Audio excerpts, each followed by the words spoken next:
ethically leaving, I really wanted to talk into this because if you're deciding to become independent and you are wanting to start your own business, you're thinking about leaving your current working environment and starting up your own business.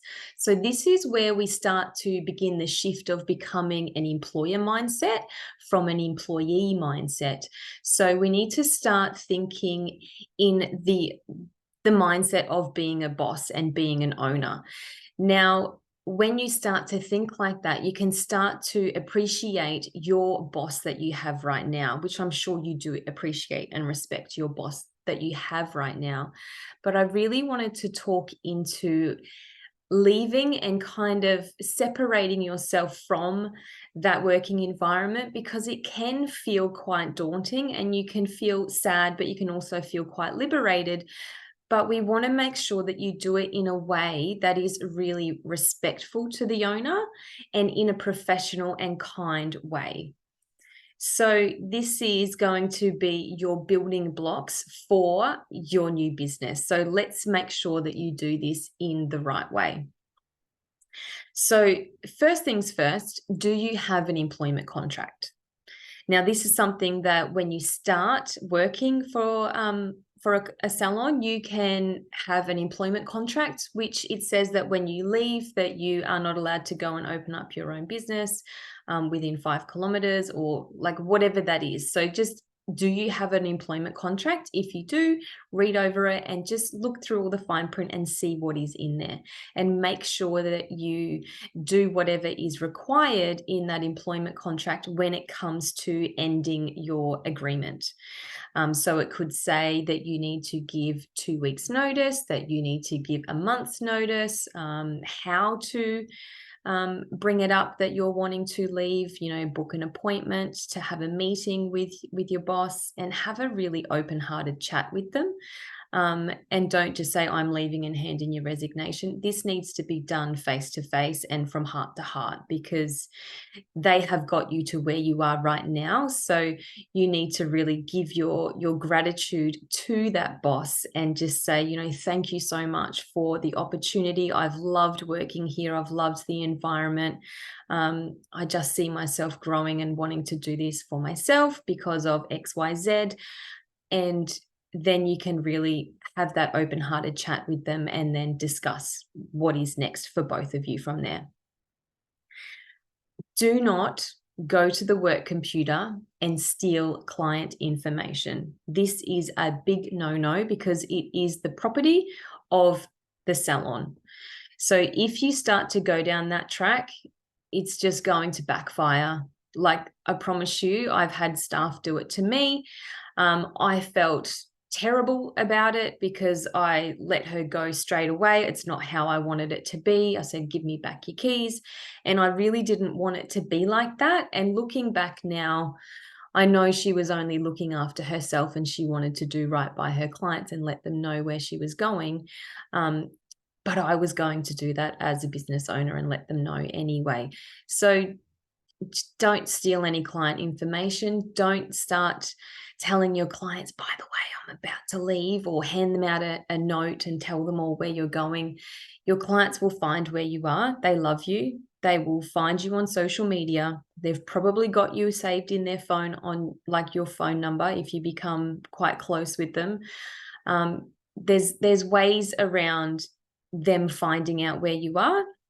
And if you have a really great relationship with your boss right now, they might say, hey, she's going to set up her own salon. We would love to look after you, but we respect that you have been a client of Sarah's for such a long time. So here's her details if you'd like to go and see her.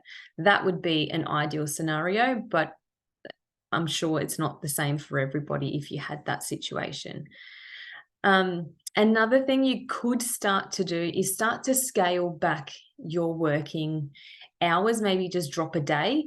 I'm not saying that this is something you should do. I'm just saying it's something you could look at doing.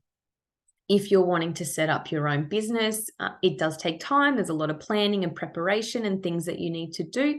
So you could start to drop a day and give yourself time to actually start focusing on your business. and going through the academy program and really putting in the steps that you need to do to have your business set up. Meet with your boss, have a meeting, have the open-hearted conversation, and really just say what your visions and what your dreams are and what you're wanting to do, and thank them. Like, really thank them for what they have done for you, how they have, helped you, everything like that. That's going to really propel you forward. So leaving a hair salon workplace ethically and positively involves communication and professionalism.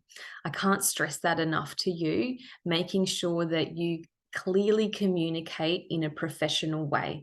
And like I said in the beginning, this is where we start to shift our mindset from being an employee to a boss, because now you are your own boss and you need to, come up from a different level rather than you're down here and your boss is up here. So you're now up and you are equal now. Start to discuss your departure with your employer. Again, going through your employment contract if you have one. If not, you can look up on the Fair Work Ombudsman and just see what the requirements are. I can put a link here for that for you to have a look. But just to see, when you are departing and when you're leaving, you're usually meant to give 2 weeks notice, but it depends on what your employment status is, whether you're a casual, whether you're a permanent, whether you're on a contract. Like, they're all different. So look through any of your paperwork that you've got and just really have an open-hearted conversation with them. Express the reasons openly why you're leaving. Give adequate notice. Assist in a training for a replacement and maintaining a positive attitude. So this is something that is really awesome to do. And it would be amazing if you would offer this to them. Like, say that you're a manager and you run the show in the salon, and if you left, it's like, oh my God, the wheels would fall off. So if you came to your boss and you said, look, this is what I'm wanting to do, but I understand that I need to train somebody up to replace me. So I'm willing to stay on for another 2 to 3 weeks till we find the right person. I train them up so that everything's running smoothly, so that when I depart, that would be an amazing thing for you to offer, to train somebody up in replacement of you.